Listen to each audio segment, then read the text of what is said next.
Hello and welcome to World Insight on CCTV News. I'm Wang Yijun in Beijing. Coming up on today's program, the EU has slammed Apple with a massive $14 billion unpaid tax bill on its operations in Ireland. However, both the US and Irish governments reject the ruling. Why is this? And could the ruling spark a US-EU tax war? And Chinese President Xi Jinping says the goals of this year's G20 meeting align with the UN's Sustainable Development Goals. We speak to the person facilitating the achievement of the goal, new director of the UN Global Compact, Lise Kingo. Well, we begin today's show with the Apple tax ruling. The European Commission has ruled that Apple owes Ireland a hefty $14 billion in unpaid taxes. The U.S. Treasury said such investigations were unfair and undermined the tax rules of individual states. The Irish government had a similar view, saying it disagreed profoundly with the Commission's analysis. The ruling is Europe's biggest tax penalty to date and could have huge consequences for Ireland. CCTV's Kevin Odsbeck has more from Brussels. Just as Apple is preparing to unveil its new iPhone next week, it receives this big blow from Brussels. Apple's tax benefits in Ireland are illegal. The European Union says Apple paid Ireland minuscule taxes to maintain jobs in the country. EU investigators say Ireland's special treatment meant Apple didn't pay taxes that should have been due in other European countries. The so-called head office had no employees, no premises, no real activities. Only the Irish branch of Apple Sales International had any resources and facilities to sell Apple's products. Apple's CEO Tim Cook responded by saying, "This claim has no basis in fact or in law. We never asked for, nor did we receive any special deals." But as Brussels sees it, Ireland has given Apple state aid, which goes against EU law. Providing some freedom or better tax rates and incentives can create some unfair competition. It can distort competition in the market. Apple employs 5,500 workers in Ireland. More astonishingly, though, 1 in 10 workers in the country is employed by a multinational company. Ireland's low tax rate has enticed those companies to come and set up their European headquarters. So now, will this ruling from Brussels break that trend? European Commission competition law and the rules on state aid apply everywhere. So I don't see that another member state will have a comparative advantage over Ireland for future choice of building my headquarters in Europe. Ireland's finance minister and Apple say they plan to appeal this decision. So it's likely that a European appeals court will ultimately decide if Apple owes billions in back taxes to Ireland. Kevin Odsbeck, CCTV, Brussels. More on the EU Apple tax ruling. We're now joined in our Beijing studio by Mr. Tao Jinzhou, managing partner of Deckard LLP China offices and core member of the International Chamber of Commerce. In New York, we have Mr. Max Wolf, professor of economics from the New School University. In Brussels, we have Daniel Gros, director of the Center for European Policy Studies. Welcome, gentlemen, to our program. Let me start with our Brussels guest there.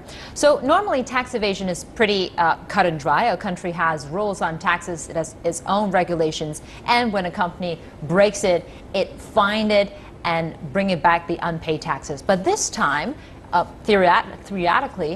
technically, both Apple and Ireland and the U.S. government thinks that Apple has been in compliance with Ireland's tax rules. But why does EU think it has broken tax rules?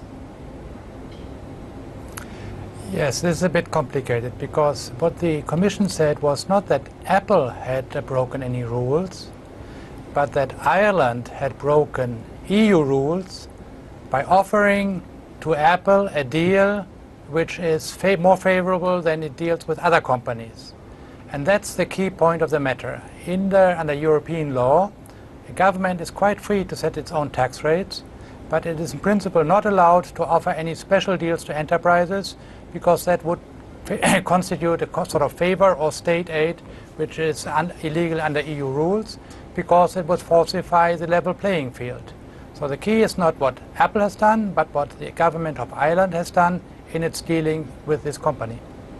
So, Mr. Tao, that means a company has to follow both local or an individual state's tax rules as well as EU rules. Is that correct? Yeah, right. You know, European Union is a special animal.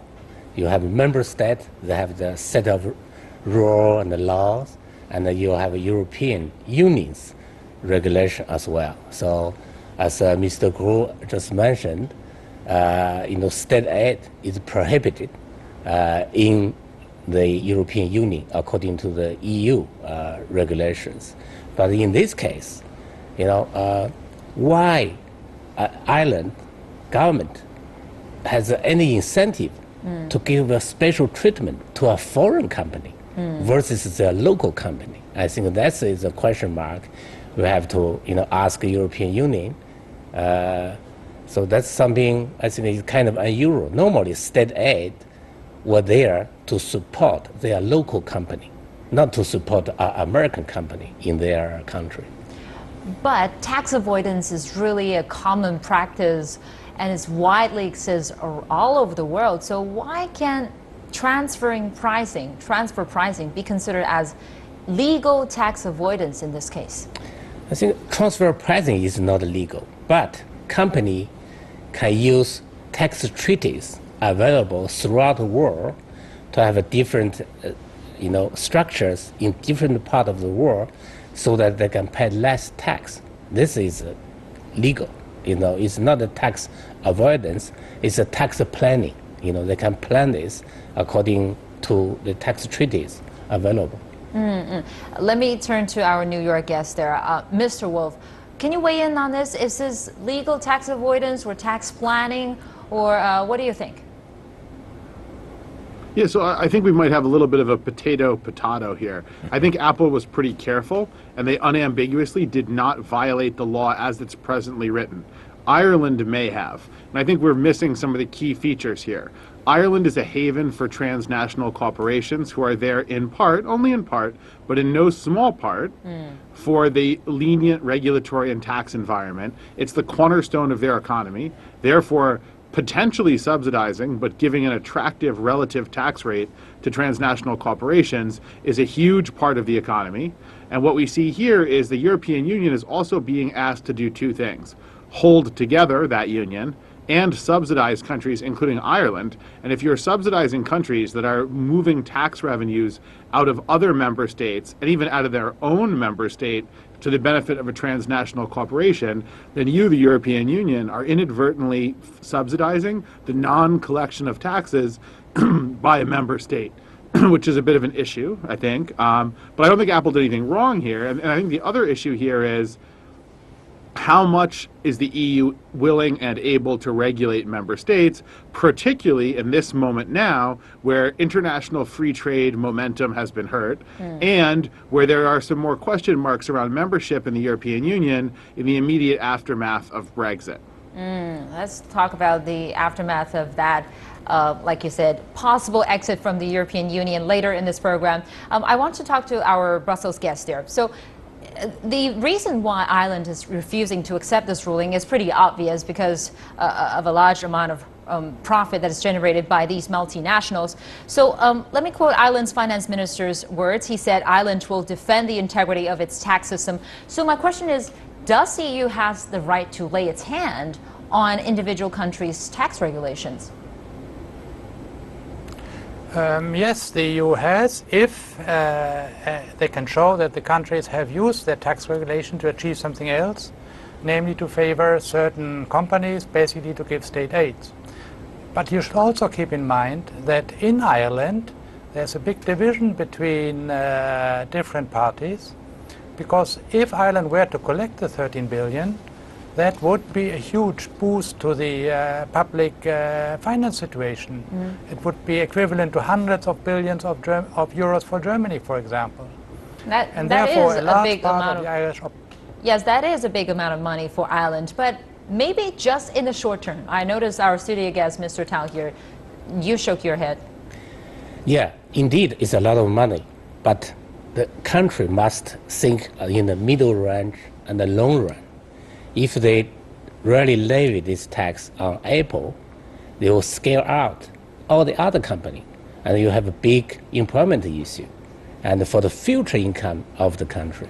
So that's why they have to defend, Apple, so that, they keep their promise to Apple, and they keep the confidence of all other companies using Ireland as a platform for their European operations. Mr. Guo, your defense. That's actually not quite correct, because as we earlier heard, the justification from the European Commission was that the legal entity which was supposed to have paid these taxes had zero employment. There was some employment in Ireland for local Irish concerns. Therefore, to say that if multinational companies can no longer use Ireland to basically keep their profits tax-free, that this would generate job losses in Ireland is not quite true. Perhaps a few tax lawyers would have less to do, but otherwise I think the Irish economy might be quite unaffected. And that's the point the opposition in Ireland is making. I would like to turn to our New York guest there. Mr. Wolf, would Ireland's economy be unaffected by this kind of case? Because the U.S. has threatened, if this case goes along, the U.S. Treasury and lawmakers have been criticizing the EU approach of using the competition law to challenge tax ruling. They say it is targeting U.S. companies, so it might affect U.S. investment in Europe. Is that true? Yeah, so I doubt that macro structural investment decisions will be shifted by American transnationals on this alone. I do think that Ireland is dependent on being a favored location for transnational corporations, so indirectly this could hurt. On the other hand, we need to separate out a few different things here. One is the United States and the European Union are in a difficult series of trade negotiations, and relations are strained right now, right? So that's part of the backdrop here. Nothing to do with this case, but just in the wind. The other issue, which is major, is that the Irish are dependent on transnational corporations and being corporate friendly. If they undermine that, it would have a meaningful negative effect on their economy. But three, what happened here is not that Apple took advantage of the 12%, the much lower tax rate. It's that they paid between 0.005 and 1% taxes. So I think Apple could normalize its tax rate without really running into a problem in terms of the general tax friendliness that Ireland offers. So I think there's a few different things here. They're all related. It's hard to sort of pick them apart, but I'm not sure they're all one issue. I would like to bring in context there for our audience there. According to U.S. law, whenever its citizens or corporation are being subjected to discriminatory system under the laws of any foreign country, the president could double the rates of that country's investment or corporation as a response. So Obama is reportedly threatening to take revenge as a result. So are we seeing a possible tax war between EU and the U.S., Mr. Guo? No, I think that's very far-fetched. But there is an other problem which hasn't been mentioned so far. Again, it's technical, but it's very important. You see, under U.S. tax law, corporations pay zero tax on their foreign profits as long as they keep their profits abroad. And of course, that is a very nice incentive for American multinationals to say, we make our profits in Europe and we keep them there. And then we channel them through Ireland, and there the profit rate, the tax rate is zero. So basically, we haven't paid any tax. And the US tax authority thinks, they haven't paid any tax in Europe, great. Whenever they repatriate the stuff, we get our full tax take. And now they see maybe the Europeans come in first and take a little bit off that. And I think that's why the US is reacting so strongly.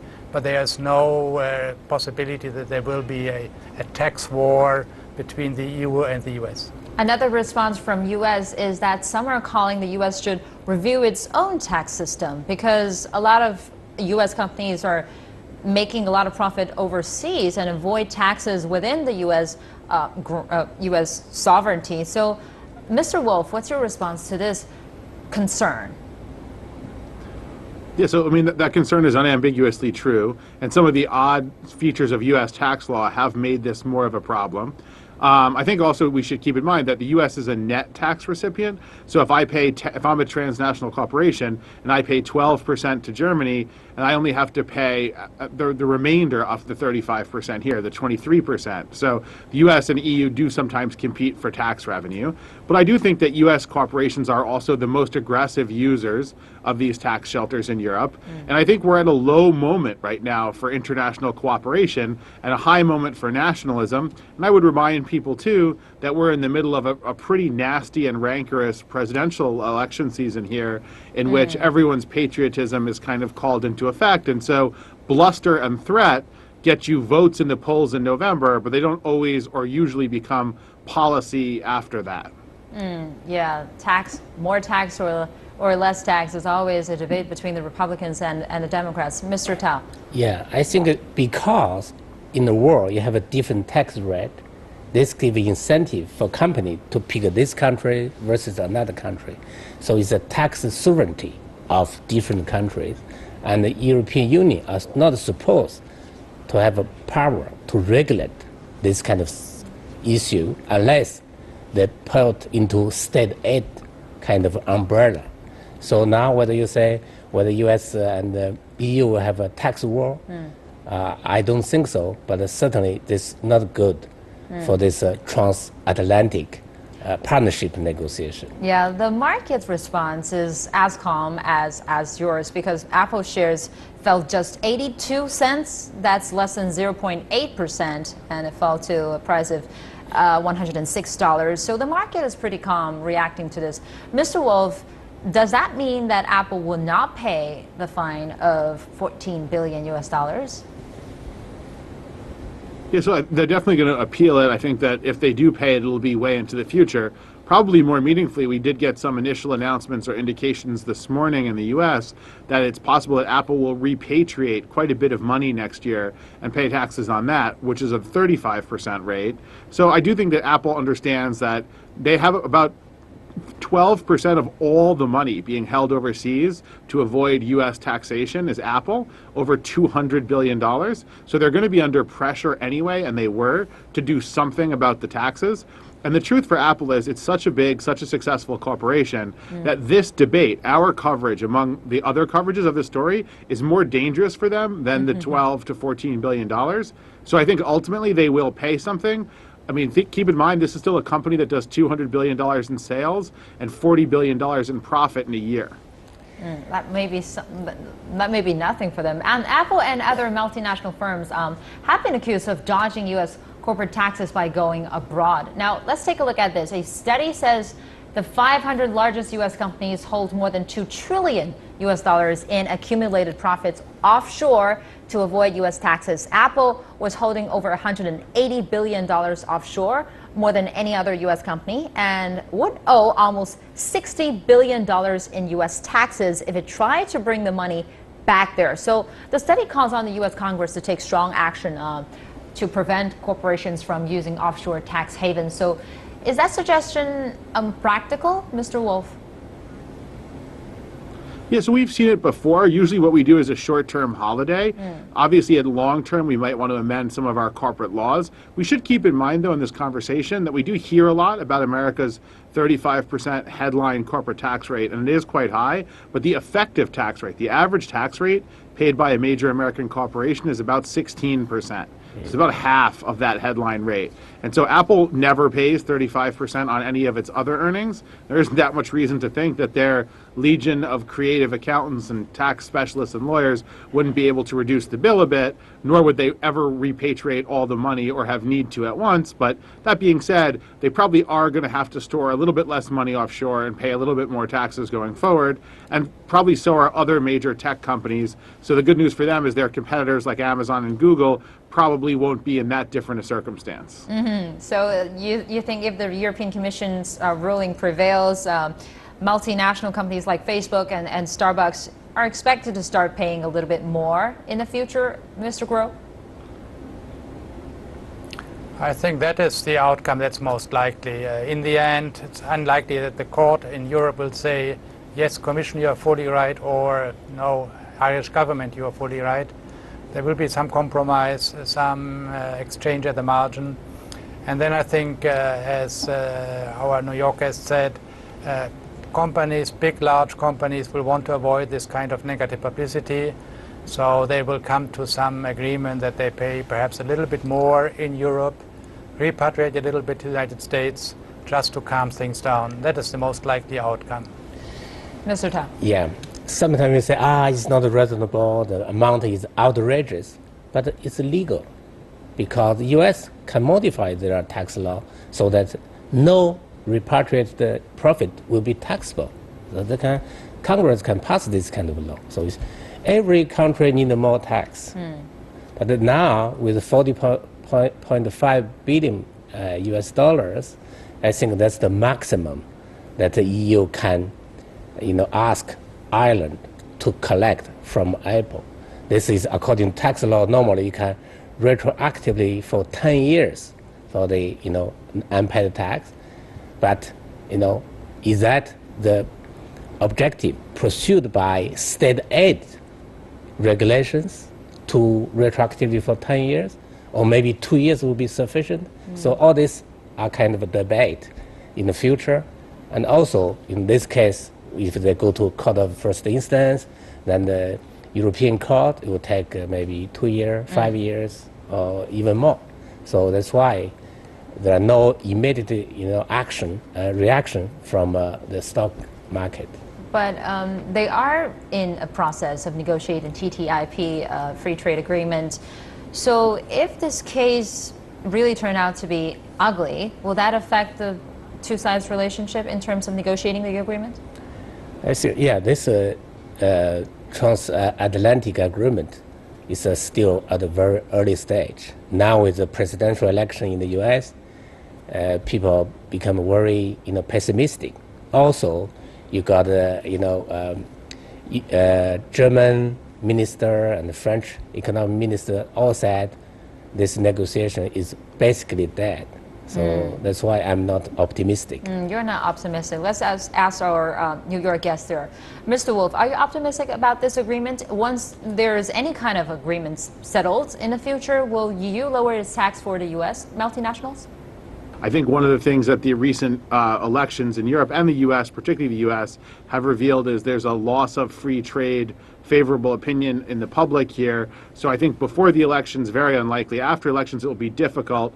The United States and the European Union ultimately will reach these deals because they have to for their future economic survival. But I think it will take longer and be less successful than it should be. Thank you very much. That was Mr. Max Wolf in New York, and also here in our Beijing studio, Mr. Tao Jinzhou, and in Brussels, Mr. Daniel Groh. Thank you very much, gentlemen.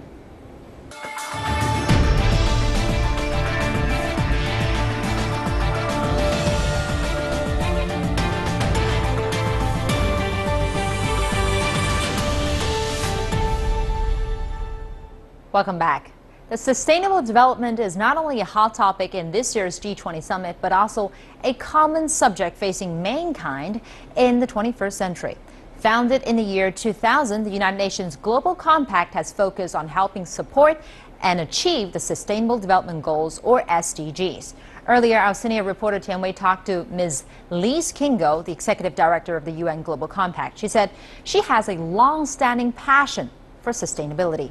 Before this exclusive interview, let's take a look at what the Global Compact is. Have a look.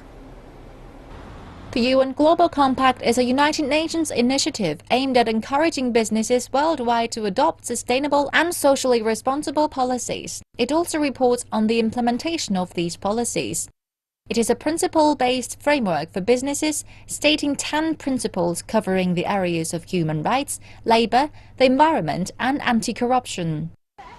The UN Global Compact is the world's largest corporate sustainability initiative with 13,000 participants and other stakeholders over 170 countries. It supports companies to do business responsibly by aligning their strategies and operations with the 10 principles, and takes strategic actions to advance broader societal goals, such as the UN Sustainable Development Goals. UN Secretary General Ban Ki-moon honored the Global Compact's 15th anniversary in June last year. He said businesses can take shared responsibility by achieving a better world by committing to sustainability. Lisa, welcome to CCTV News. Thank you. at a time when the economies are not doing very well, are businesses still going to meet higher aspirations? Well, businesses have to look at innovation and how to redefine their business models and find new business opportunities. And therefore, they're very interested in the new global goals that were adopted at the UN almost precisely a year ago. What are those goals? Of course, 17 of them, a long list, but what do you think are the things businesses are mostly interested in?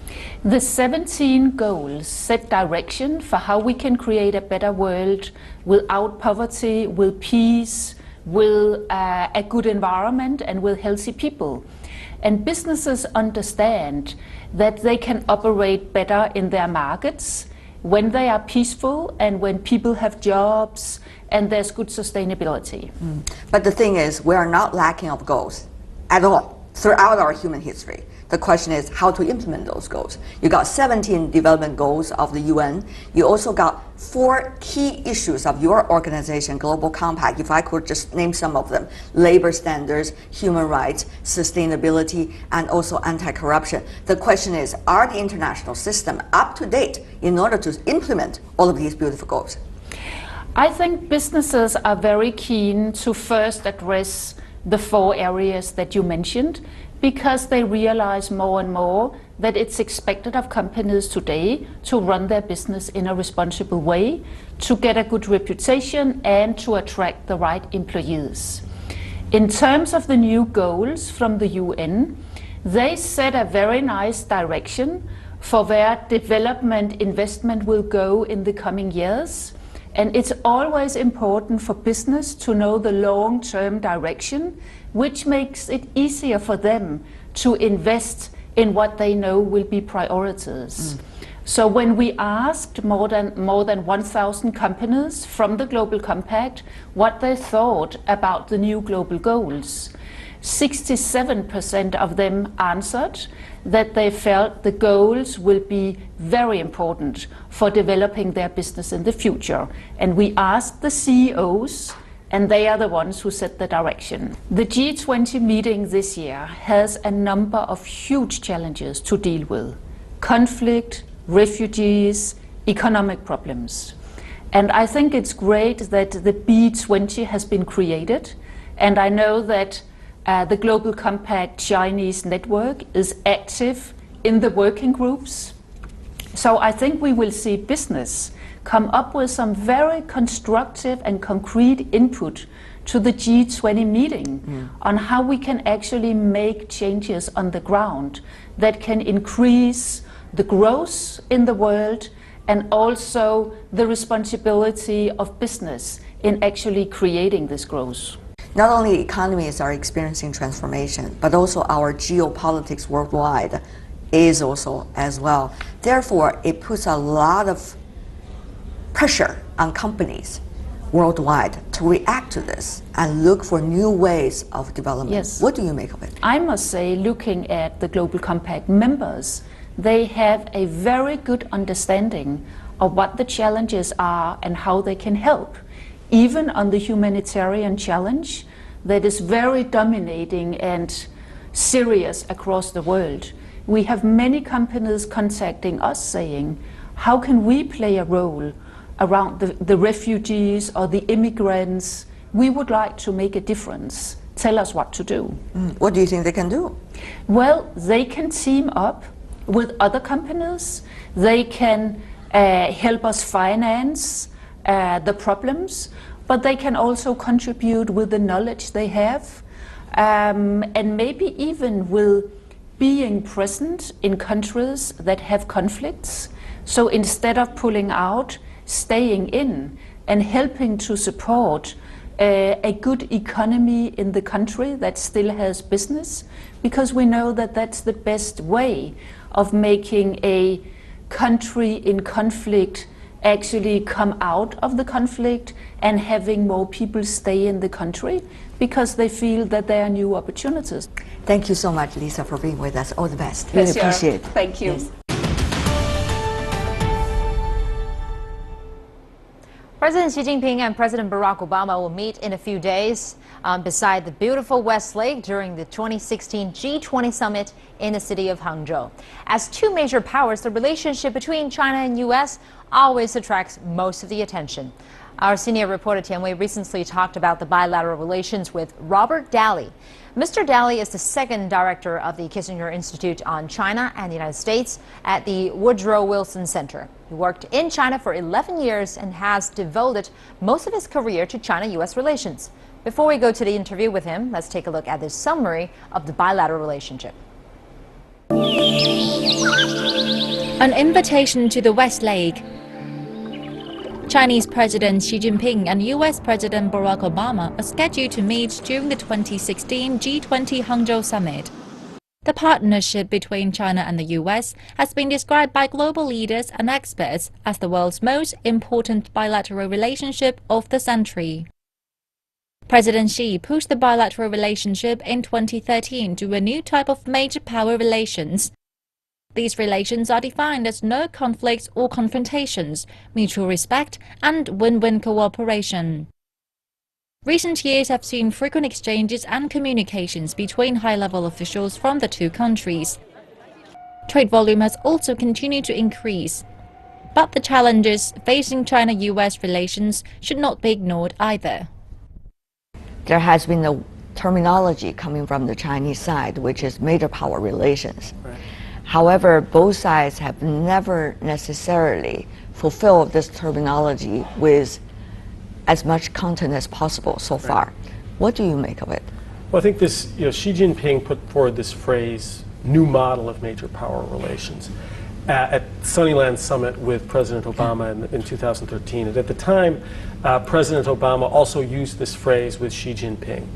But I think when we look back at that time, we realize that President Obama used it, I think, largely out of courtesy to his guest. It was never a phrase that the United States embraced. In fact, it was very clear by the fall of 2013 that the United States recognized that the importance of the U.S. and China not becoming enemies, and that's really at the core of this idea. But the United States, as early as 2013, clearly rejected this phrase as a guiding phrase for the relationship. We don't use it.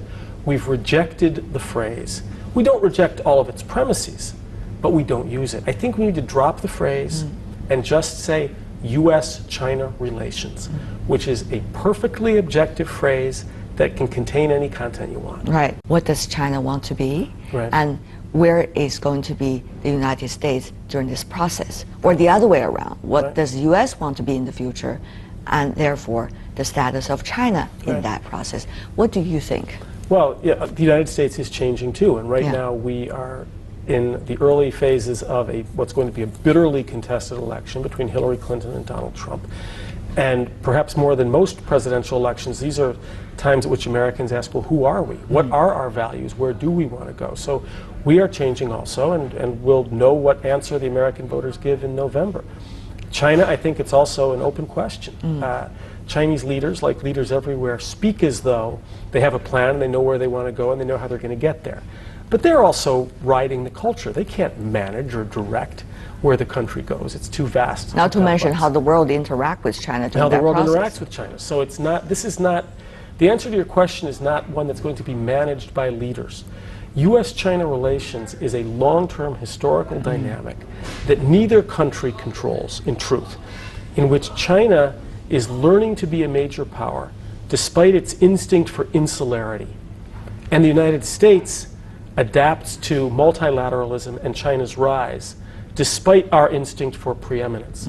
So both countries are called on to change. And this is going to take a long time, and neither party, neither government is going to direct it. They will play a role, but so do the people, so do the cultural classes, the creators we've been talking about, so do the media. It's not something that any one person determines. At this moment, we are seeing some big changes on the political scene, as you mentioned, about the presidential election. It's also the end of the Obama administration in the very near future.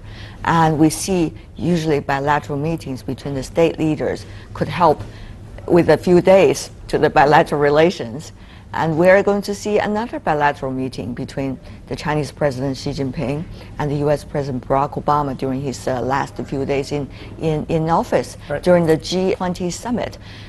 How much do you think these kind of exchanges among the top leadership of the two countries will be able to help, particularly at this moment? The leaders are going to meet. The bureaucracies get active, right? They want to produce results for the leaders. So they tend to be interesting focal points at which you can take the temperature of the relationship and during which the bureaucracies are spurred to action. So that's the real value of them. The more the two leaders get together, the better. Whether that helps them to get to know each other personally or not, I have my doubts about that. But again, it keeps the bureaucracies of the two countries focused on trying to win progress in this very difficult, very complicated relationship. Right. So how will this relations be defined? Will this relations be defined in real essence by competition? Or will this relationship be defined by a combination of competition and cooperation? It's going to be both. And as I said, it's a long-term Is that dynamic. wishful thinking? Well, the dangers in the relationship, the deep lack of trust, the factors that are making people on both sides very nervous are real. They cannot be wished away, and they do not come because we lack mutual understanding. Some of the distrust comes because we understand each other all too well. You know, what we've got is two civilizations grinding up against each other. That's going to keep on going for a long time. You believe in civilization conflict? I didn't say that. I said that they're grinding up against each other. There's conflict within that.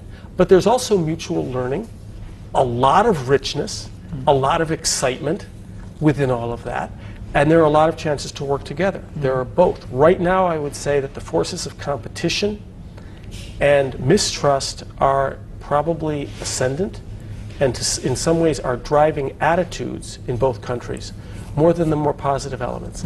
You know, and one of the problems we see, if you look at U.S.-China relations in its totality, relations between people, universities, states and provinces, the subnational level, 95% of the ways that Americans and Chinese interact with each other are positive. Very vibrant. It's vibrant, it's about mutual understanding, and it's about joint problem solving.